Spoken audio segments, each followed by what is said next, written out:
Hello and welcome and good evening to the Car Sim and Race Driver Show. And tonight we have two Asian sensations. That's right, it is. It is Chupaghetti TV and Danny Racing. Good evening to you both. Hey, good evening, guys. Good evening. Yo. Hi. Now, Chupaghetti, I'll go with you first. You have been requested for a long time on this show. People who have been watching have said, you have to get Chupaghetti on your show. You must do it. You must do it. So we finally got you on, and we're here to see exactly what you're all about. And in the title, of course, I only thought it was just you. But literally minutes before we started, your good friend Danny Racing came on and said, I want to come on the show too alongside. So we got it sorted out. And now we have two for the price of one.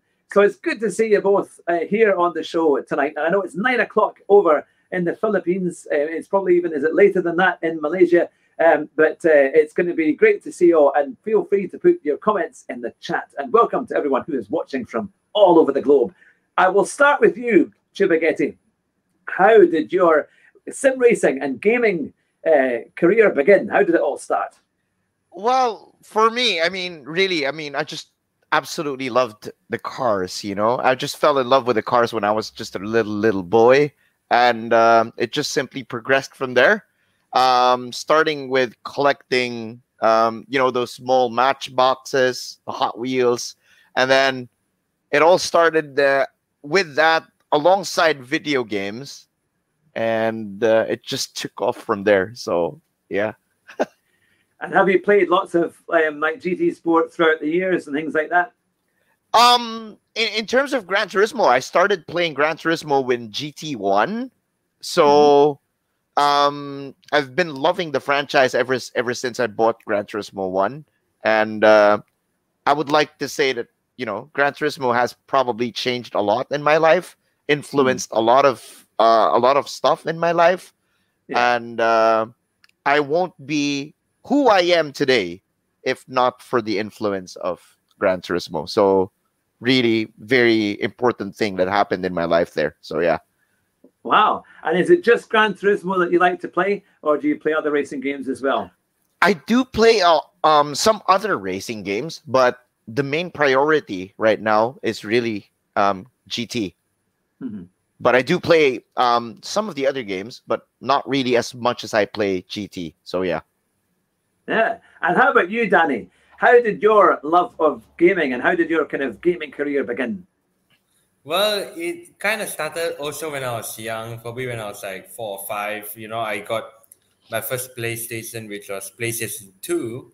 And back in the day, I used to play like Formula 1 games. I wasn't like most of the other Gran Turismo competitors who played older GT, because I used to play a lot of Formula 1 games like F1 04, 05, 06, and then the Codemaster series. So I was originally from that sim racing background, and I started to get really serious into sim racing, as in becoming a pro sim racer in 2018. So quite recently, actually 2 years ago, when I first started college. And I really liked seeing F1 2018, how real it looked, and I just wanted to get more involved in sim racing overall, and I want to learn how to be competitive early on. So, and then I got introduced to Gran Turismo, specifically Gran Turismo Sport, in the beginning of 2019, and I was instantly blown away by everything about Gran Turismo Sport. So I started to play a bit more Gran Turismo, and then I got my PlayStation 4, and then I just put in the hours, into increasing my skill level, my driver rating, and competing, and just learning, trying to learn as much as I can to how to be the fastest, among the fastest. And here I am today. It's been a long journey. And it's just the beginning. That's fantastic. Well, we'll get into your pro sim racer experiences in a little while, and I'll come back to Chupaghetti. Now, you have got a phenomenal channel there, Chupaghetti. It's kind of like a pop idol And the way that you do it, when you have your pictures of the girls dancing away in the background there, and I thought, this is like nothing I've ever done before. And then, so, I love the women. Don't get me wrong. I just absolutely love the women. So it's you know, the beautiful women all across the world are my motivation. So I do all the things that I do just so that we can satisfy those very sexy women. So I love them. I love them. Shout out to all the women watching. I love you all. Oh yeah. Oh yeah. And you've got a massive following as well on Facebook, 171,000 following on Facebook, which is huge, and which really says something. But how has it all come about? How did you manage to be so successful on social media? I mean, in terms of being successful, I don't really consider myself as somebody that's really absolutely, you know, successful or anything. I want to consider, what do you call this? Me just an average Joe, you know? I mean, everybody that, if anybody would like to talk to me, anybody would like to hang around with me, you know, you're free enough to do so. I don't want to think of me as somebody like a celebrity or something like, you know, something like a big guy that you couldn't even approach at whatever. And with that being said, what is my term? Probably the question best to ask to me would be, what would be my definition of success? Maybe. Yeah. That right? Yeah. So if we're gonna be looking at success for me, I think the most important thing is the failures. If without these failures, you wouldn't be who you are today. It wouldn't make you the man that you are today if not for the failures that you've experienced in life. All the shit that you've experienced. Sorry for the word, by the way. Sorry for the word, but just being, we're just being absolutely, completely honest. Yeah. So yeah, for me, it's for you to become really successful, you have to have a lot of failures. And those failures will make you a better person, whether you'd be racing, whether you'd be a businessman, whether you'd be whatever it is that you're going to be doing. Yeah. So I think the failures are very important. So yeah, that's my definition of it. So yeah. Yeah, no, absolutely. No, that is very good. And I think that's the thing, because when we go sim racing, so many of us, when we play GT Sport, we want to try and do as best we can. We want to try and do well, and we try and maybe race fair, or we might not race fair. We might be a bit dodgy here and there. We've all had our moments of anger, haven't we? If someone does it. Are you admitting to that? Are you admitting to that, Chupaghetti? But, I will retaliate on those that will destroy my race. So I'm not gonna lie to you guys. I'm completely honest. So yeah. I know it's that's the thing, but we're all trying to get faster and trying to do better, and it's very true, because you learn from your mistakes, don't you? When you first start on GT Sport, you start at the bottom, you start at the back of the grid, and you're learning to get faster and quicker, and eventually you manage to get to hopefully where you want to go. Where is your target, Chupaghetti? Where is your target on GT Sport? What would you like to be achieving for that game? Well, for me, like I said earlier, Gran Turismo has influenced my life quite a huge amount. You know, I've had opportunities in Gran Turismo for quite a long time. So if I'm allowed to share some of the experiences, I've been part of the 2015 GT Academy. I was a Philippine representative. I went there in the UK back in 2015, representing Philippines for GT Academy. And then I also had an opportunity back in 2018 to go into the World Tour in Salzburg, but unfortunately got disqualified because I was Filipino, and that we were not allowed to participate, but that's okay. And then just recently, I think just yesterday, I am actually going into the Porsche Asia Pacific final. So me and Danny have qualified to be in the final. So Fantastic. And then there's a couple of other things like this one right here. This is like the Toyota GR-GT in 2020, where I luckily got the championship. Wow. And got to and I was racing in the regional finals too. So lots of things happening in Gran Turismo Sport. It's really quite a good, really good experiences, good opportunities, and Yeah, I think it's such a great game, and of course now GT7 is not too far away, and in March the 22nd for the launch, certainly here in the UK, and we can't wait for that. But what are you kind of expecting for GT7? What would be your kind of hopes for the game? I'm hoping for more competitions. That's number one. More competitions. More FIA races. I would assume, and those will probably open up new opportunities once GT7 comes out and we try and compete in those competitions. So the goal, the main question is the goal, right? So what is the goal? What is the goal?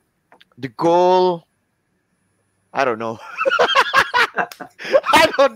I don't know what the goal is. The goal is to be a better driver. So the goal is actually just to be a better driver and give our fans a good show every time we go racing.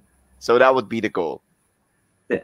Yeah. Excellent. Now, we've got lots of good questions coming in here, and I will get round to them by people who are watching and commenting in the chat. And they've said, is Danny going to get interviewed as well? And I said, yes, we will. We will manage it. I'm just trying to fit it all in and go from question to question. So yes, we are. But hopefully no one's going to feel left out. I'll do my best to get round to Danny as well. But there's got a few quick questions here. And one is from TTR Benson. And he says, you have to ask Chuba about Benny Barocca.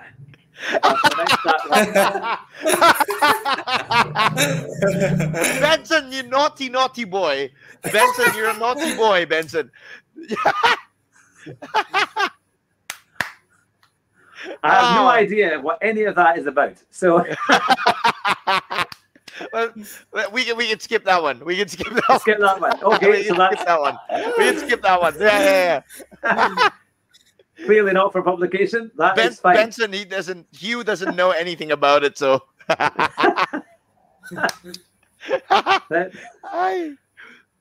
Now, you've been asked about your real life racing. What is the race car in his garage? Now you must have an interesting racing car in your garage. That must be on GT Sport. So yeah, I have a Honda Civic Type R in my garage. So that's it's actually, well, should I say it's quite heavily modified with only 2 seats, everything stripped off of it, race suspension put in. The motor is actually built for the track, and well, it's quite hard to drive it every day since it's a race car. So yeah. Oh wow. Yeah. That sounds fantastic. That and quickly from Stephen Scott, he said, "Did Chupa take dance lessons?" Now, what? What? I suppose because maybe he sees, he sees all your dancing girls on your. Video. Yeah, of course. Oh yeah, of course, of course. I mean, I'm so sexy. Oh yeah. So you're a bit like a Filipino pop idol. Is that the kind of image that you want? I'm not a pop idol. I'm just a wannabe. I'm just a lousy wannabe pop idol. So yeah. Now you'll be relieved to know, Danny, I'm not going to ask you the same questions. It's okay. It's all right. It's all right. What if Danny dances for all of us tonight? Though that's going to be super sexy, If we see Danny dancing tonight, that's going to be absolutely funny. Yeah, for sure. Yeah. I can't dance. I apologize in advance to the viewers. But I can't dance. That's all right, Danny. I am completely with you. I can only dance under very poor disco lighting when nobody can see me.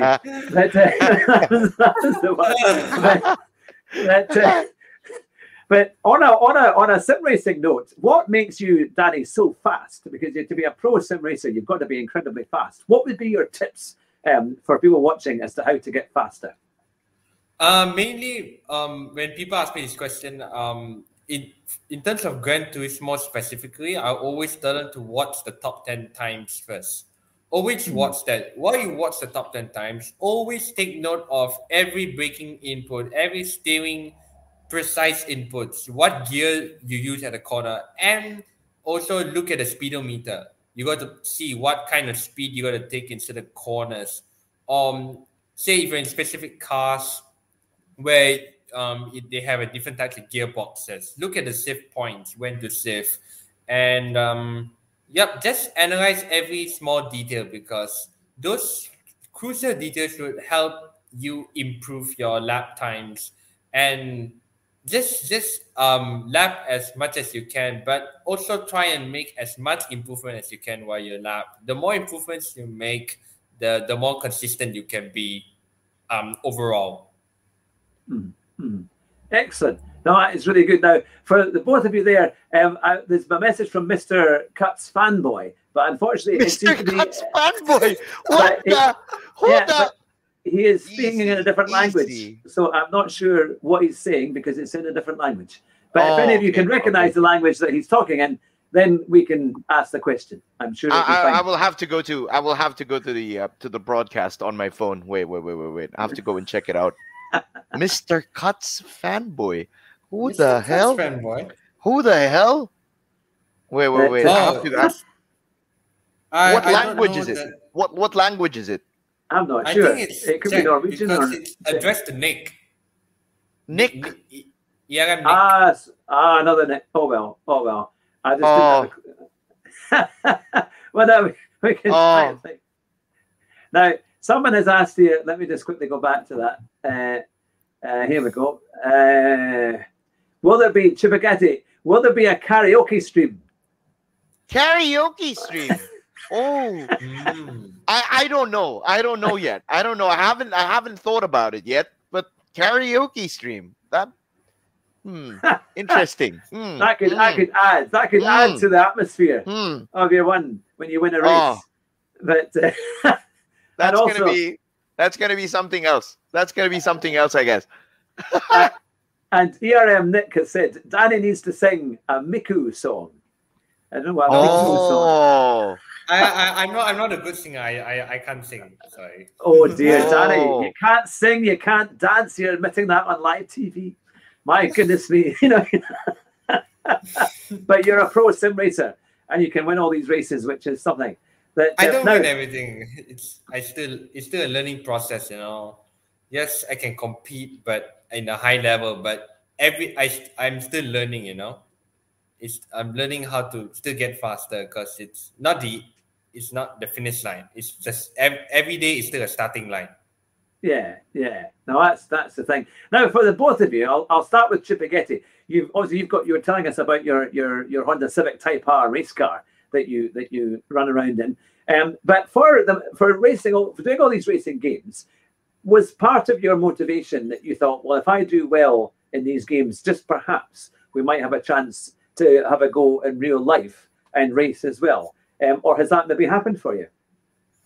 So for people that don't know, how can I say? I used to be a racing instructor for racing school here in the Philippines. So I've worked for them for around 8.5 years as a senior racing instructor. So if you guys are wondering if I have any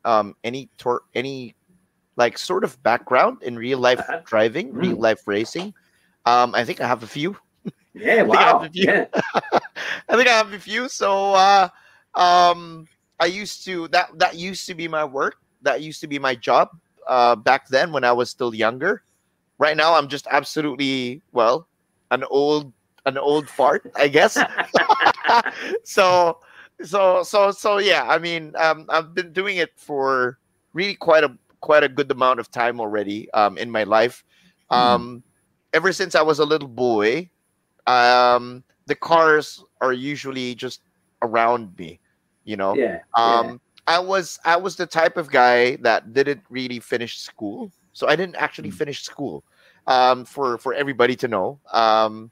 I never got to finish my studies, never graduate. And I didn't even graduate anything, you know. I am a BS macho dancer, you know, a Bachelor of Science in Macho Dancing. That's me. So I never really got to the luxury of finishing school, graduating, and everything.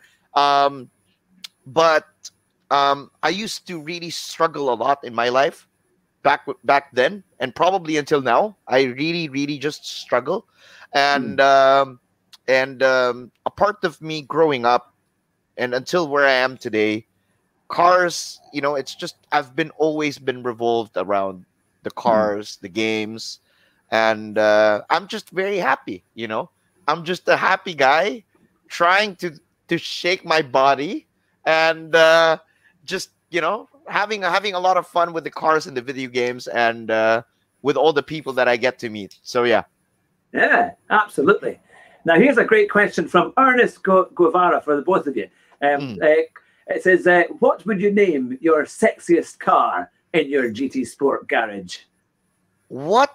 No, I'll let Danny go first on that one. I'll let Danny go first. The sexiest car in my garage. Well, the sexiest car in my garage would be my favorite car in sim racing, which is the Red Bull X390 competition. I'll probably name it Hatsune Miku. I name it after... I'm not surprised. I'm not surprised. Why am I not surprised? What the... It's simple. It's simple. Yeah, I know. But you guys probably wouldn't want to know mine, you know? You guys probably don't know. You guys probably won't be interested to know. Is it broadcastable? Is it? It is actually broadcastable. It's YouTube legal. It's YouTube legal. So, but I don't think you guys are interested about it. So, but for those who are interested to know, it's the Samba bus. Yeah, the Samba bus. Yeah. Yes. Yeah. It's the Samba bus. They are fun. They're fun, actually. They're bloody fun. They're absolutely bloody fun. And you guys probably know what I would call the bus. You guys would know what I would call the bus. We can leave that to our imaginations, for sure. Yeah. You guys know. You guys know. I'm sure you guys know. Oh yeah. Now, Topher Tejada has commented saying karaoke streams with the dancing girls. Oh my goodness. Oh yeah. That's gonna be with all the beer. Yeah, we're definitely gonna be fun. Yeah. And they are. And Ari Shadow has said Samba Bus Rally is where it's at. Have you tried it on dirt tires? The Samba Bus on dirt tires doing a rally track. Oh, it's great fun. It's lethal. No, I haven't. It's great fun.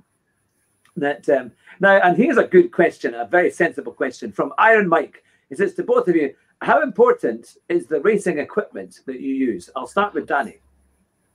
Yes, so that's a very good question. Currently, I own a Thrustmaster TGT, which I've had for 2 years, and of course, I've owned the T300 and started off with a Logitech G29, and the TGT beats those two wheels night and day, you know, because it's the best ever wheel for Gran Turismo, and you can really feel the handling of the cars, and you can feel, you know, the weight, the tire wear, everything. It's just 100% perfection, and you really help improve your pace compared to the other wheels, which might not have the same feedback correlation between the game and the Thrustmaster TGT being built specifically for Gran Turismo Sport and Gran Turismo 7.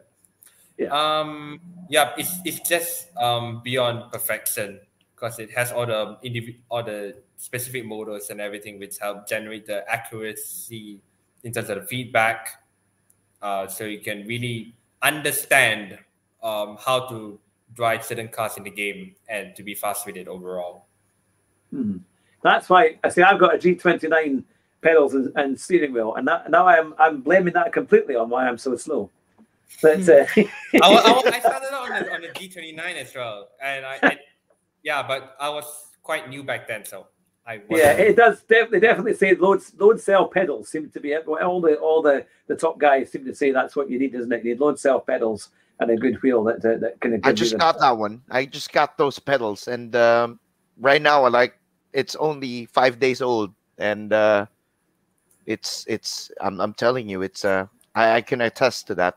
I came from the normal pedal, and then just 5 days ago I got the I got the TLCM Thrustmaster load settle pedals installed, and I noticed that there's a big improvement on my end, especially on tire degradation.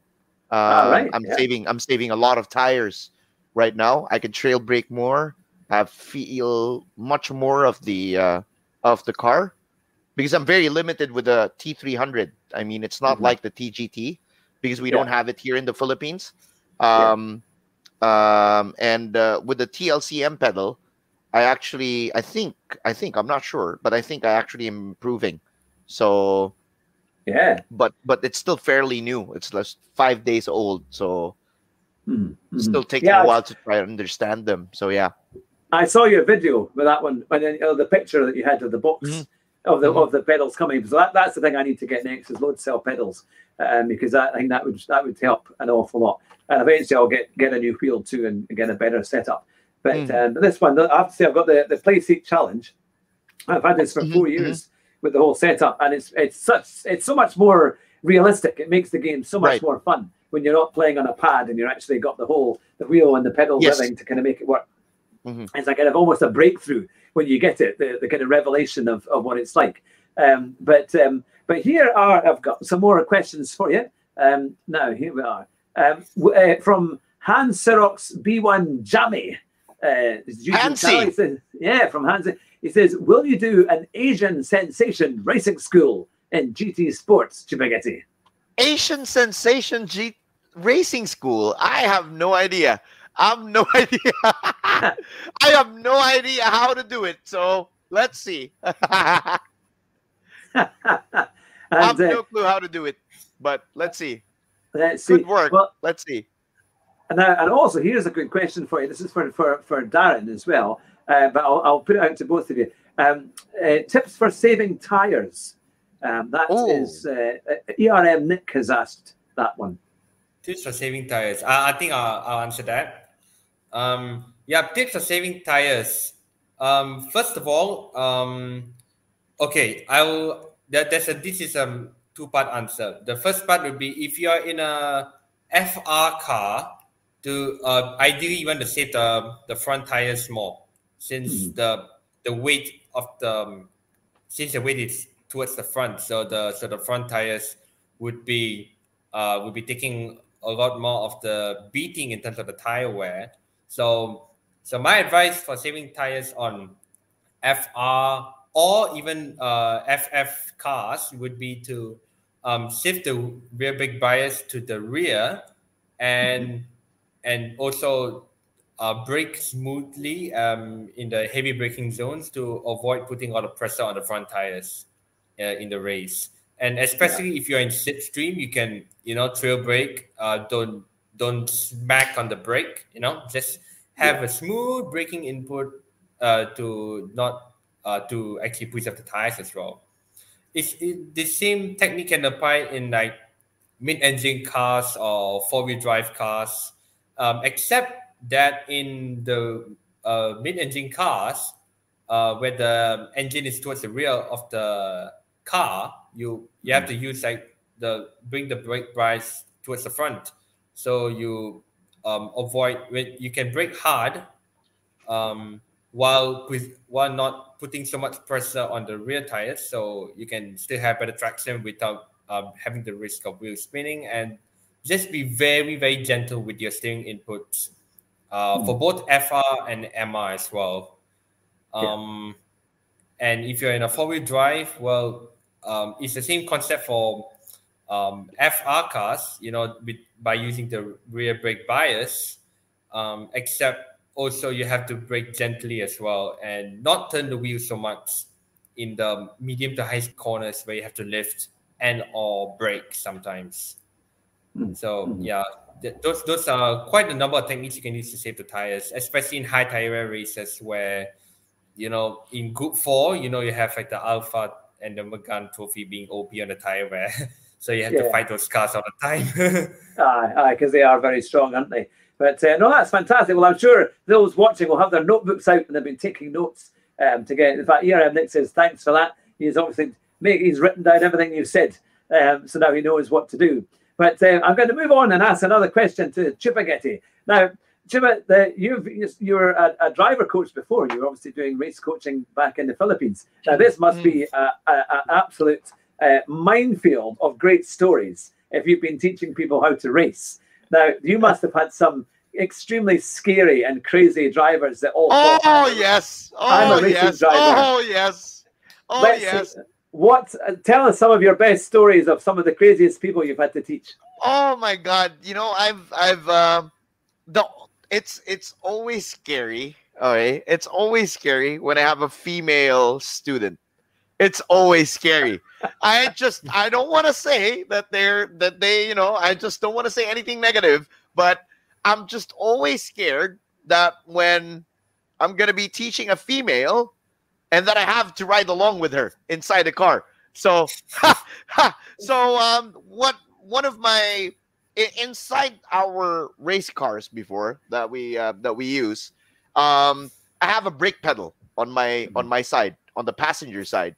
So if in any case that I think or I feel that my student is actually driving dangerously or is driving, you know, like a whack, that I need to slow the car down. You know, I have to absolutely slow the car down. So there was one time that I was teaching this girl, this female student.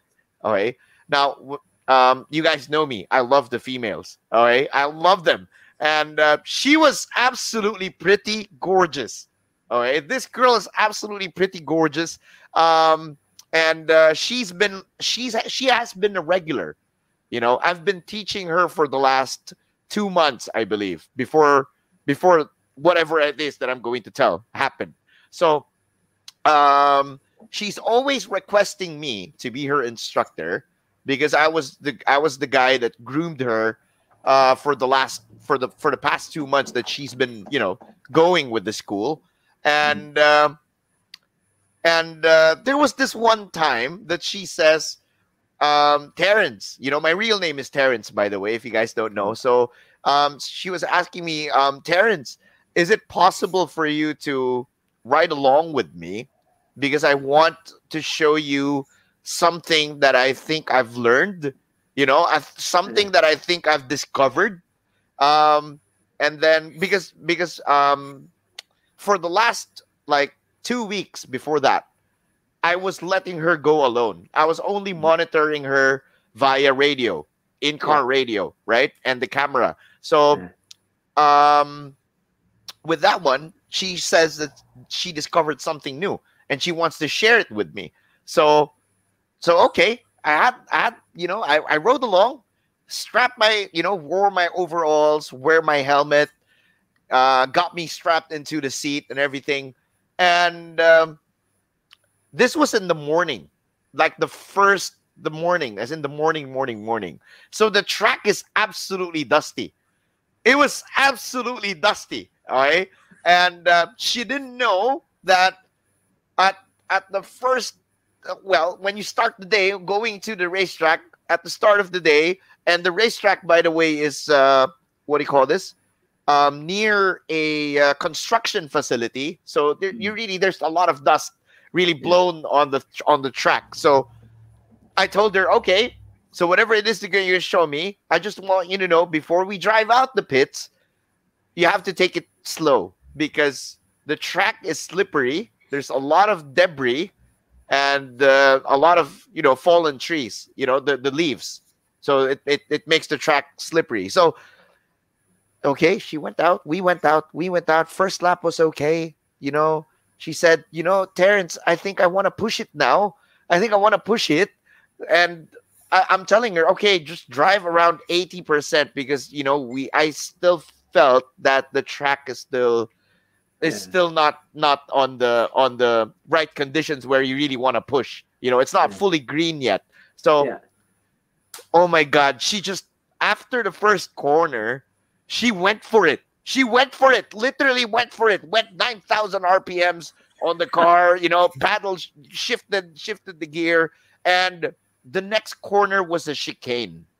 Now the chicane looks like a bus stop. You enter at around fourth gear, around roughly 215, 220 Ks. And then you step hard on the brakes. You have to slow it down to second gear to try and make the corner. So when she stepped on the brakes, fuck, the brake locked. It locked. It locked, and she braked at around 80 meters. So I was like, in my mind, it's like, okay, what the hell, you know, what the hell? And I mean, the seat belts on a race car is like it's a harness, right? So I was like, what, wait, and then I instantly stepped on the brake, and then knowing that we had nowhere to go and we're gonna be crashing into the tire barriers. When she turned in, I instantly flicked the handbrake so that the car would spin, or else we're not gonna make it. You know, we're not gonna make it. We're gonna destroy the car, and of course, since I'm sitting inside, I'll be liable. So I gotta make sure I gotta whack the handbrake, and I had this, you know, and I told her, I told you, you know, be easy, you know, easy peasy, easy, like Mr. Cuts, easy peasy. So yeah, I mean, that's one of the scary things. And then I also had an experience where teaching a young lad, you know, this young lad came from karting, wanted to try touring cars. Okay, specifically, it's a Ford Focus touring car. He came from karting, and wanted to go into touring cars. So we had a program before wherein the new guys get to try like an autocross, so that it's low speed. You know, they try to feel the car and everything. But apparently, during that autocross, when I was teaching him, there was a corner there. If you really overshoot it, you fall down the ditch. Goodness. Yeah. You fall down the ditch. I mean, that's the part of the track. I mean, you know, and I actually told them to, you know, I think we need to refine this section right here because it's quite dangerous. Like I was telling it to them back way before, over the years, and some of the guys were not really saying that, you know, nobody's gonna fall on the ditch, you know, nobody's gonna fall on the ditch, you guys will be good. And what's weird was it never happened, but on that specific day and I was riding inside when he stepped on the brakes, when the student, the little guy, stepped on the brakes, the brake pedal went together with the gas pedal. He stepped on it at the same time, which was weird. He stepped on it at the same time. My foot was on the passenger seat. I tried to really slow the car down with my foot, but since he's stepping on it both at the same time, we actually fell down the ditch.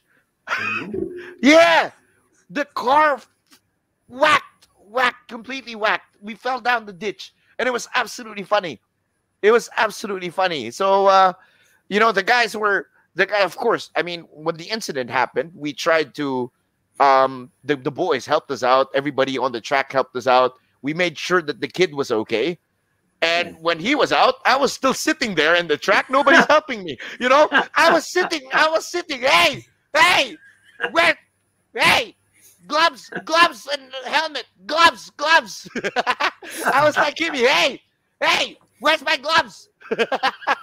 So I was there sitting like nobody knew that I was there. Not until about like 30 minutes after that they found out I was missing, and somebody came back, and I was still sitting there all wet. So yeah, I mean, yeah, one of the crazy stories. Sorry, guys, I had to It's funny. Fantastic. share the It's brilliant. experience. So It's yeah, brilliant. Absolutely brilliant. Now, we've got sorry, a few boys. Sean has joined the chat as well. So a big shout out to Sean, who was one of the main people saying you got to get Chupa on the show. And now we have, of course, two Asian sensations on today. We've got Danny here as well. Now, we did get a question earlier on from Mew Mew, and it says, have you ever taken part in any national competitions? And if so, how have you done in them? And this is for Danny. National competitions, yes. I have taken part in 3 national competitions. 2 of them happened. Wait, is it 2 or 3? Wait, sorry, 4. But 3 of them it's actually the same competition, just different editions. My first Gran Turismo Sport national competition was the ERGP Southeast Asia 2019 tournament in Kuala Lumpur, Malaysia. It was organized by the one and only Alex Hill, former Formula One driver from Malaysia, who has raced in Minardi. He was teammates with Fernando Alonso back in the early 2000s. So yes, he and his company called Axel Sports organized a competition on Gran Turismo Sport. And back when this was a time when I was really bad in the game, not like now where I'm competing at the highest level. That was back then in 2019. I wasn't good. So I made it to the national finals of the tournament, which was the top 15 at the time. Didn't go too well, but my semi-final races were pretty good. This was back getting into grips with the game, and I did well in the semi-final races, getting 2 podiums.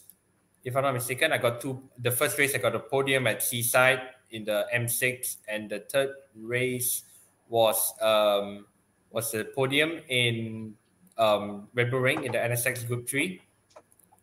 But the finals didn't go too well because I finished about last, almost close to last, because there was one combo I did not have much practice of, which was Interlagos in the Mercedes Group 3, the AMT Group 3. So, but the other rounds I just had a bit of bad luck here and there. And then the next national tournament I competed in, which they had 3, I taken part in 3 of the editions from 2019 to 2021. It's called the Toyota Gazoo Racing Velocity Tournament. Velocity Tournament in Malaysia, held annually since 2018, where the winner wins about £4,000 equivalent of cash. I've taken part since 2019, and how we qualify for the finals is that we go through a set of time trials, all Toyota cars only. And yeah, I managed to qualify always in like top 10, top 15. But here's one thing about the national tournaments. I always regret not doing this, is that I don't practice a lot for the national tournaments, which I should have been doing more, because again, the prize pool is quite big. So I didn't do too well. Although some of the semi-final races over the years I've done quite well. But then when it comes to the later rounds, I lose my motivation and focus, and I unfortunately crumble. So all the years I've not made it to the finals of the national competitions, which is for me personally has been quite embarrassing, given that I can compete in the highest levels of the international competitions like the FI Gran Turismo Championships, and recently qualifying for the Asia regional finals with Chupaghetti over here. However, in terms of national competitions in Malaysia,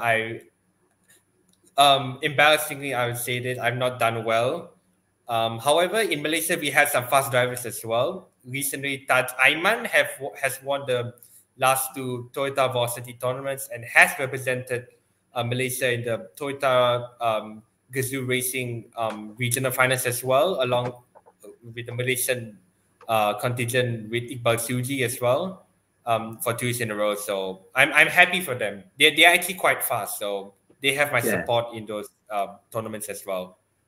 Now, we had a question here as well, saying, Danny, that you're the #1 sim racer in Malaysia.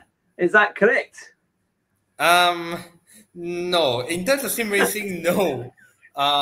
You know, if you look at the other platforms like Raceroom and iRacing, there are some fast Malaysians as well. In iRacing. In Raceroom, yes, I've been following some of the recent competitions. There's some fast Malaysians there, like Nakib Aslan. I hope I get his name right. Racing on the top level of in the Raceroom part of in the racing competitions, like the E1 Championship over there. He has been doing really well, beating the likes of Alif Hamilton, the Singapore's #1 sim racer over there. In Gran Turismo Sport, yes, Taj Aiman is quite fast. Even if he doesn't compete with me or against me in the FI competitions or the Porsche Cup recently, he has been very competitive in the TGR regional finals, and he can set really fast times if he does time trials, whichever account he uses to do time trials in. So a lot of respect for Taj Aiman there as well. So some people might say I'm #1, even if I've qualified for the regional finals and my successes in Gran Turismo Sport in specifically FI competitions. But no, I'm not the outright fastest. I'm still learning and improving. Oh, that's fantastic. But we've got lots of fans here who are certainly supporting you. Now, Sean has asked a good question. He says, ask Danny why he decided to let Chupaghetti down and make him go for Citroen this year. What? Or maybe, What? or is that for you, Terence? I'll let you answer that. No. It's. I think the question is for Danny. I don't think it's for Danny. It's for me. It's for Danny. It's for Danny. I don't understand what Sean asked. I don't understand what he asked. It says it sounds like you forced Terence to go for Citroen this year for manufacturers. Is that true? Oh. Is that the guarantee you'll beat him? He was having trouble choosing a manufacturer, and this was based on my success with the manufacturer of Citroen. You know, I've gotten 300 points in top speed with the Citroen in the high tire races, and outdrove the Group 4 car in a few combos here and there.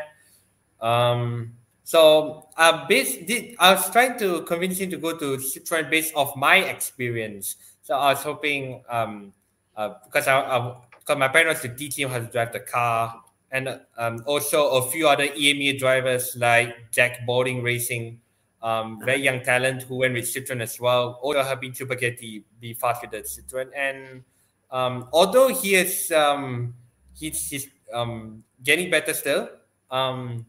Yeah, it's really great to see his progress with Citroen, even if he did not like the handling of both Group 3 and Group 4, actually.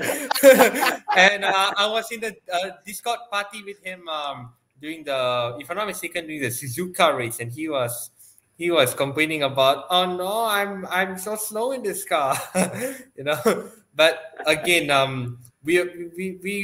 me and Jack have been really supportive towards Chupaghetti in terms of getting his pace up with the Citroens, whether it be the Group 3 or the Group 4. And to be fair, yes, he has shown to find a bit more pace overall, whether it be qualifying or race pace.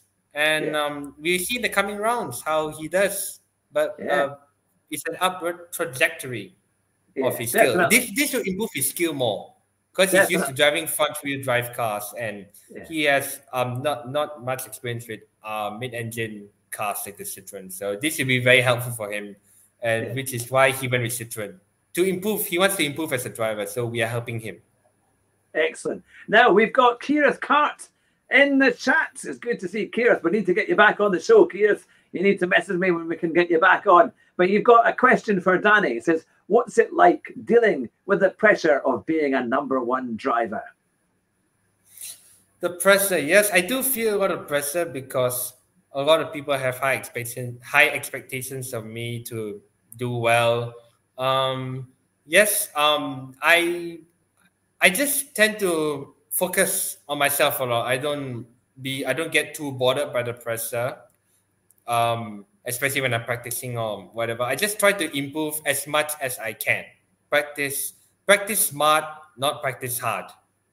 And but yeah, the only time I really feel the pressure is when I'm in the actual FI or sport mode lobby, like in the actual points lobby. That's when my heart rate goes up and I feel the pressure when my heart starts beating out of my chest in qualifying. That's when I really feel the pressure. And when the race intro comes in and then you get the music and the grid lines up and then the pressure just keeps going up and up and up, and then you'd be like, you just got to get your mind in the game, you don't think about anything else. You don't think about the pressure as well. You just think, okay, how am I going to get through this race? Just think about all the practices you have done. Apply what you have learned from the practices and just do your best, basically. Yeah. At the end of the day, if you've done your best, it's good enough. Yeah. No, absolutely. Now, going back to you, Chupa, because you've got all this race instruction experience, then you're big on Gran Turismo. What you must have thought when you first came to Gran Turismo or playing these games alongside racing for real, this gaming thing must be easy. Were there any big shocks that you had from going from real racing and instruction to gaming? What was that like?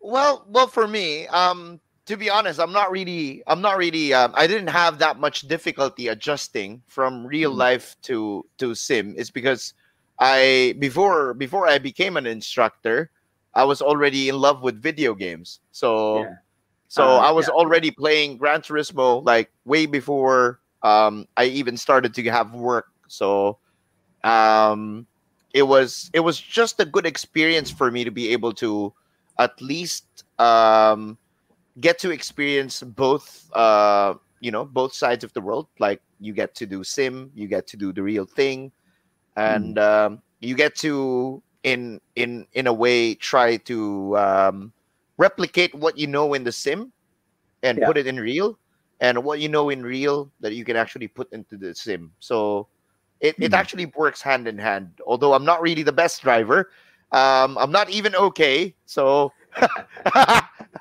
so I don't believe that. Yeah, I'm just an average, average pleb.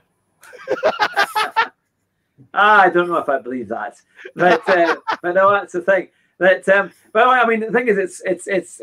Oh yes, this is the next question I wanted to ask you. What are your least favorite GT Sport combinations? Oh, least favorites. Yeah, the ones you hate the most. You cannot stand. There's a lot. I mean, there's a lot. Like, I hate Dragon Trail. I don't know if it's just me. I just hate Dragon Trail. That chicane of death is really gonna kill you. So I really hate that. I hate the last I absolutely hate the last corner in Fuji. I don't know why. I just absolutely hate it. Yeah, it's off camber, and you have to kind of it's off camber. It has a very late apex. You can do a lot of lines to it, and I just hate it. I don't know why. And lastly, I hate Catalunya. It's so hard, It's so it's on quite technical. A lot. It's so technical. Yeah, it's so technical, and it actually separates. I mean, Catalunya actually separates the boys from the men, if you know what I mean. Yeah. And for me, being gay, I'm gay, boy, men, so I'm on the gay side. So yeah. So yeah. To be fair, GT Sport has the old Catalunya. it doesn't have the new GP circuit it's in the terms old of version. it's got the old, because the new one's got a slightly different that kind of hairpin left that they had at the far end of the circuit. It's now a bit less, isn't it? But yeah, so no, you see, I love doing things like Mini Coopers at Brands Hatch or Suzuka East. I think they're quite fun because you can just blast away and have a go. And the front drive stuff is quite fun. But I like the Group 4. Group 4 is one of my favourite ones, and I'm working on my pace for Group 3, but I've got a long way to go. Now, Keith has also asked another funny question for Danny. He says, when can we expect to see you in FIA Formula 2? Formula 2? Yes. I think I'm too old for Formula 2, let alone real life racing, because if I want to join Formula 2, I should have started from the bottom of motorsport, which we've been karting 15 years ago. I'm turning 21 next month, so I'm too old to start any competitive single-seater racing. I mean, I'm not too old to go for touring cars, but I'm not physically fit. If you disregard the age factor, I'm not physically fit. I don't have the stamina. I don't have the the build or the physical training. No. That's the thing. And now ERM Nick has said, what is Danny's best car and track combination? Oh, I have a few actually. I have a few favorite track and car combinations. The first one would be Monza Group 4. Because I like Monza is my favorite track in Gran Turismo Sport, even if I've not done a lot of FIA races there. But time trial wise, it's been my most successful track in terms of time trial. Every Monza combo this year, minimum top 10 all the time. Wow. Yeah, that's pretty good. But Monza Group 4, Monza Group 3, and Circuit de la Sarthe Group 1, Circuit de la Sarthe, X19. Those 4 are my top 4 favorite combos of all time in Gran Turismo Sport, because those tracks being high-speed temples of motorsport, Monza being the high-speed temple of Formula 1, and La Sarthe being one of the homes for World Endurance Racing. And I just love the atmospheres at both tracks, and also the layouts, long straights and heavy braking zones, which allows for great racing. And not just great racing, but even when hot lapping in those tracks, if you can nail the chicane, take the fastest lines and all that, it just feels really good, nailing the chicanes. Those are my favorite corners in racing overall, chicanes, because you can stomp on the brakes and just find how much limit you can take on cutting the chicanes. If you can find the perfect limit, then it feels good. It has a feel good feeling. It's a real tricky one, especially at Monza, knowing how to get the chicanes right there, isn't it? It's very, very tricky. But no, that's a great thing. Now we've got a few more people who have come into the chat. We've got Shirality. It's good to see you. We've got Dave Cam as well. Now, Dave Cam's a big YouTuber, lots of iRacing experience. We had him on a few weeks ago and a fantastic interview there. So it's great to have you on the show. And he said, I wish I was as fit and young, I presume, as Danny there. And or perhaps as Chupa as well, as young and as fit as you guys, ready to go out there and race away.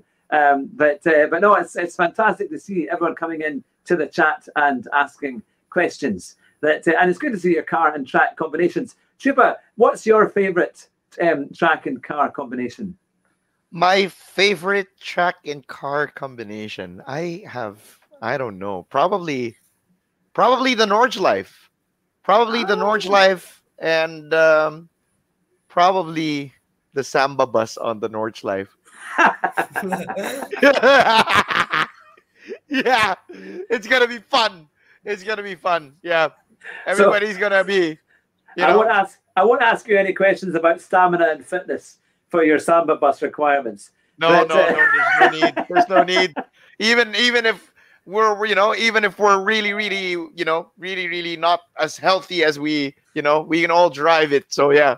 Now that's the thing. Now, we believe it, we've been talking for over an hour now here live on the Car 7 Race Driver Show with our Asian sensations. It is, of course, Chupaghetti TV and Danny Racing. So it's great to see you, and it's fantastic to have you there on both. But if you like all these interviews, is what you've seen already today, then please consider subscribing to our channel here at the Hugh Hattrick channel, because we've got lots. We've got Super GT, we've got Tidney, we've got Dave Cam, we've got Keirth Cart, we've got Iris, Rory Alexander, we've had Tidney, we have mentioned him twice. We've got great racing drivers like David Perel as well, and a whole host, over 2 years worth of fantastic interviews, and it's all there if you subscribe to the channel.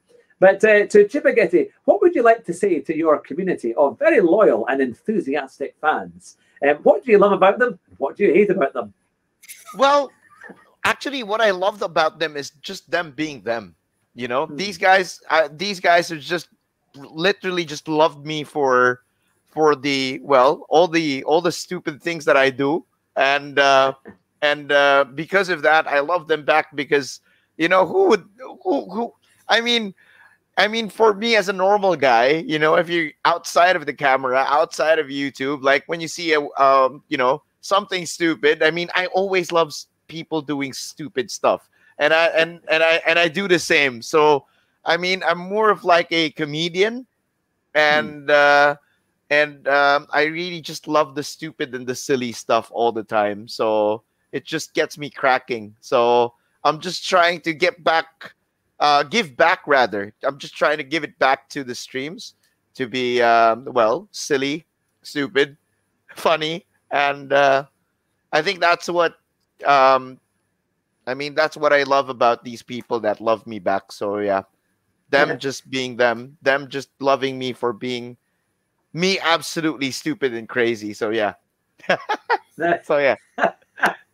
Now, you've had a request from GT Rebecca.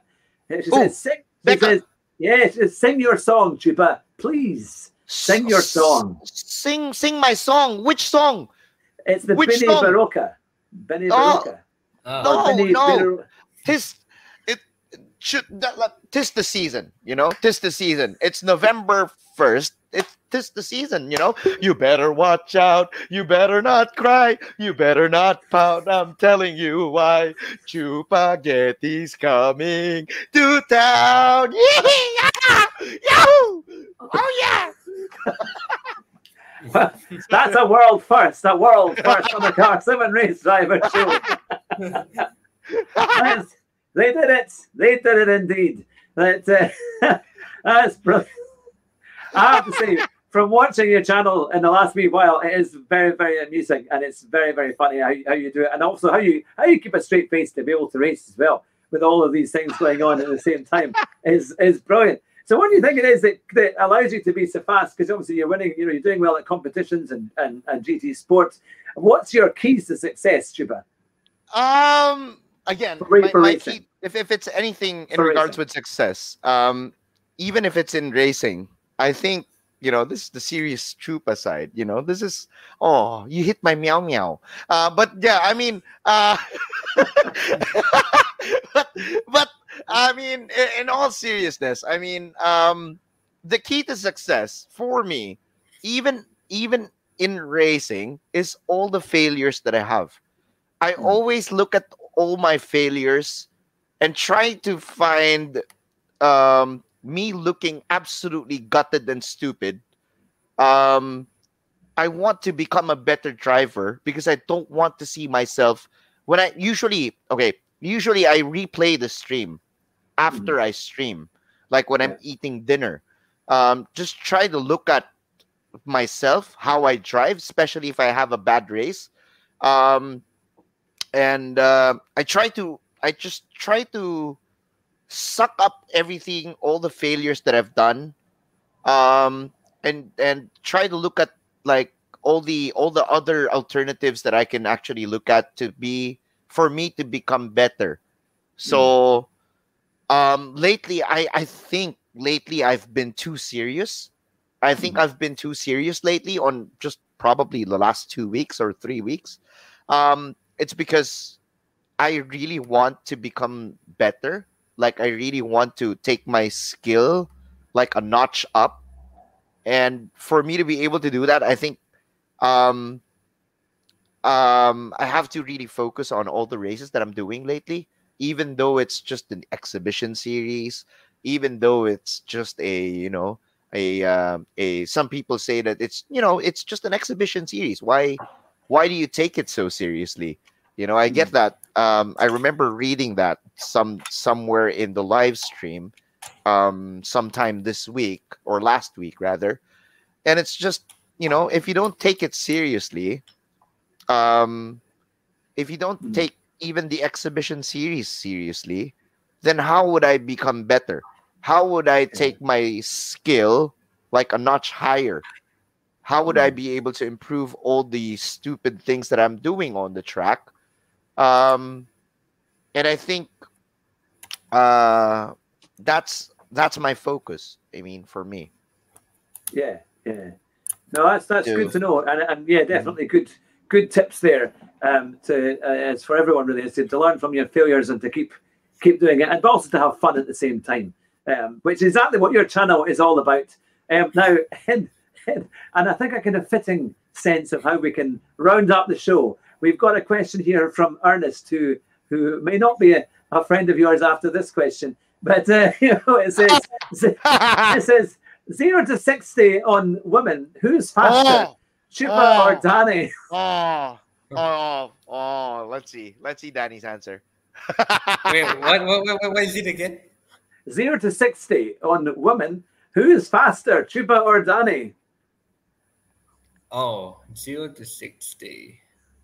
I don't know. I really don't know. Zero. No, it's the question was 0 to 60 on women. On women. Not on a car, not on a game. On women. Who's 0 faster? to 60. I think I would have to say 30? I think 30. What about you, Chupa?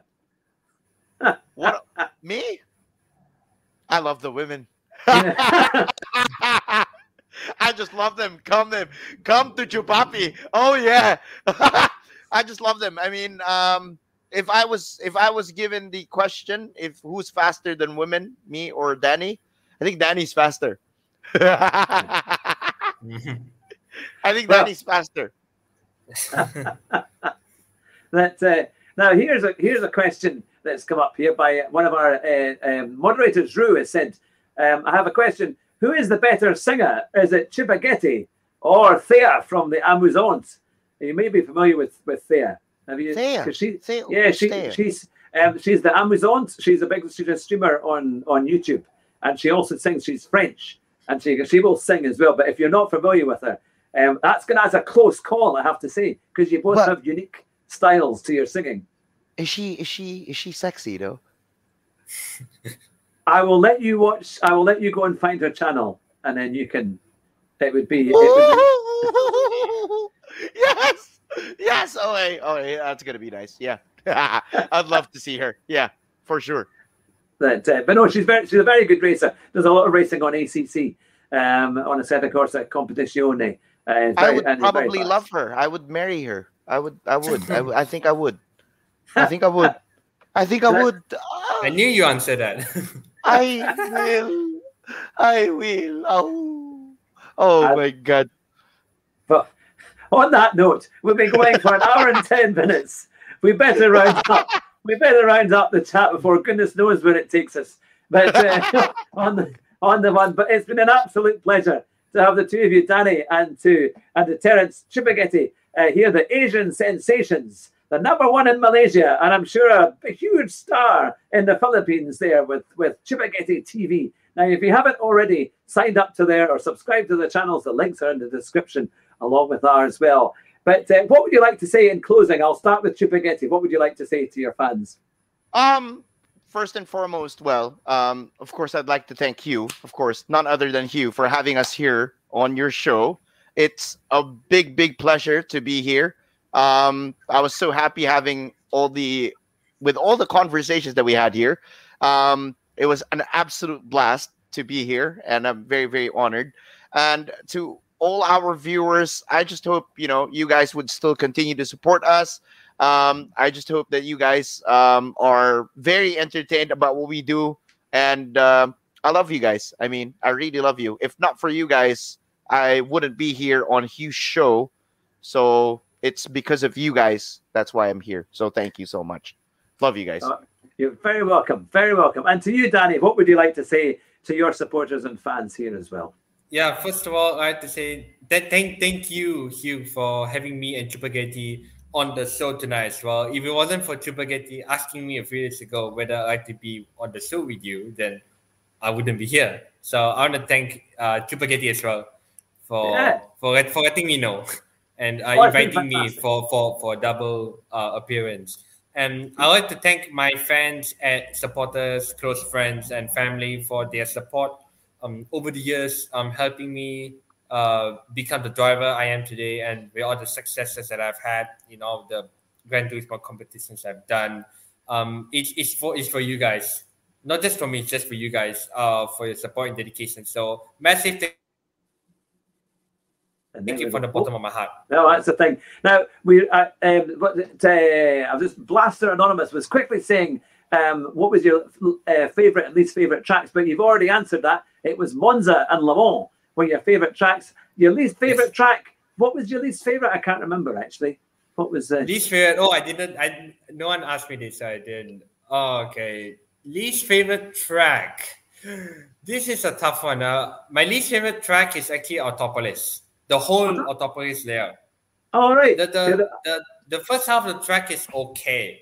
Hence, Autopolis short is okay. But the rest of Autopolis, after the uphill happened, I cannot drive that section. It is difficult. No matter how good I am now, I cannot drive that section. It's just impossible. I'm so bad at that section or track, the last sector. I cannot drive for the whole Autopolis. I cannot. I'm not good there. That's my least favorite track. Well, that's, I think, all the questions answered that we have here. But look, it's been fantastic to have you both on the show. Stay on the line as we close it. But to everyone who's watching, and we have Racing Racing on Thursday at 9 o'clock. So make sure you don't miss that. He'll be our next guest this Thursday coming. But it's fantastic to have you on the show tonight. And to everyone watching, you've been watching the Car Sim and Race Driver Show. And our famous motto is, drive fast and try not to crash. And if you do, you might just win the race at the first corner. Take care, everyone, and we'll see you soon. Bye-bye.